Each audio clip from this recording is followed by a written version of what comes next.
মানে তেল চর্বি ছাড়া একদম পিওর গরুর মাংস ম্যাশ করে তৈরি করা হয় আর কি। মানে বাইরের দেশে ইরানে তারপরে পাকিস্তানে এগুলো চলে। তো বাংলাদেশে অনেক কিছু জায়গায় চলে, যেরকম রাজশাহী ঢাকাও আছে, কিন্তু বগুড়ার ভেতর আমরাই মানে প্রথম শুরু করেছি আর কি এই রেসিপিটা। অর্থ হচ্ছে মাংস তৈরি মানে প্রসিদ্ধ বা স্পেশাল খাবার এরকম আরবিতে আর কি।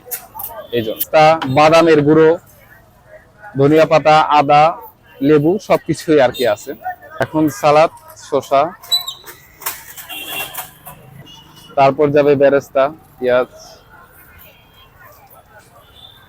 যতটুকু পছন্দ করে আমরা সাধারণ পরিমাণে। আর এটা হচ্ছে বাদামের গুঁড়ো আর কি। হ্যাঁ, ব্লেন্ডার করা বাদামের গুঁড়ো, ধনিয়া পাতা, সাথে আদা একটু, এই